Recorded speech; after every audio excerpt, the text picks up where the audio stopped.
有人在打呼啊。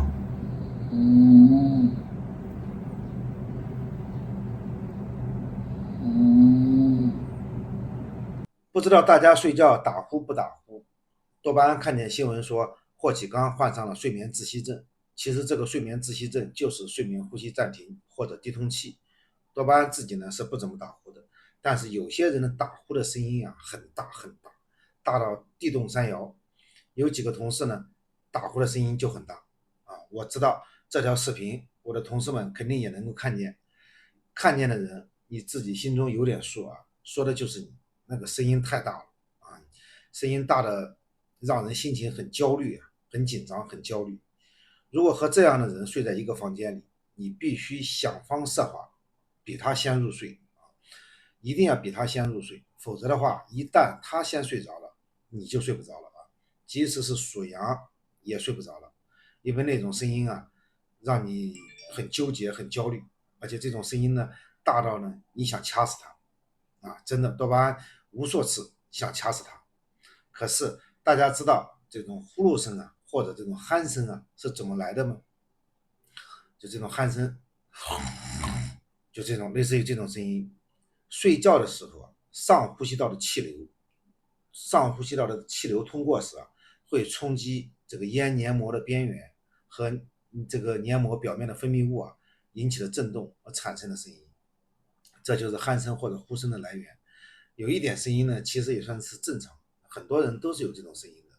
但是这种声音要是达到了很大，或者说80分贝以上，那就是有问题了，最起码肯定会缺氧。所以有时候啊，多巴胺虽然想掐死他们，虽然想掐死睡在我旁边的那个人啊，但是转念一想呢，还是算了，人家毕竟也不是故意的，更何况呢，多多少少也算是一个病人啊，做人不能这么太残忍。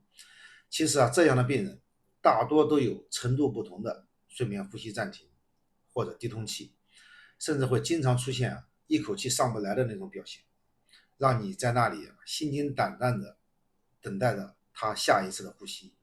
这个痛苦的煎熬时间啊，可能是几秒，甚至会长达十几秒钟时间，就是这么长。这种睡眠呼吸暂停或者低通气啊，如果时间久了，对身体的影响是各个方面的，是长期持久的各个方面的。比如说这种睡眠浅、睡不好、容易犯困，你晚上睡不好，白天肯定犯困了，学习也学不好，开车也很危险。还比如这种焦虑、易怒等性格的改变，人就很烦躁，还有注意力啊、记忆力的下降，甚至会加重这个老年痴呆，而且会导致或者加重高血压、糖尿病、心脏病、肺心病、心律失常等等一系列的问题。对于孩子来说啊，也有可能会影响生长发育。在急诊抢救室里呢，在急诊抢救室里啊，也经常会出现这样的病人，中年男性，很胖啊，脖子比较短，本身就有严重的这个睡眠呼吸暂停，醉酒以后啊，酒喝多了以后这个舌根后坠，一口气上不来，这个指脉氧啊，能一下子从90几掉到60%-70%，甚至更低，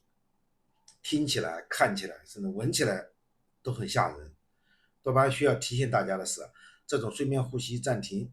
或者低通气啊，多数是阻塞性的，比如这个鼻息肉、腺样体回大、口腔狭窄、舌根后坠等等。但也有人是中枢性的，比如脑袋里有什么病。所以呢，要珍惜、要重视那些打呼打到你想掐死他的人，因为啊，这是情非得已的病症，并不是别人故意的。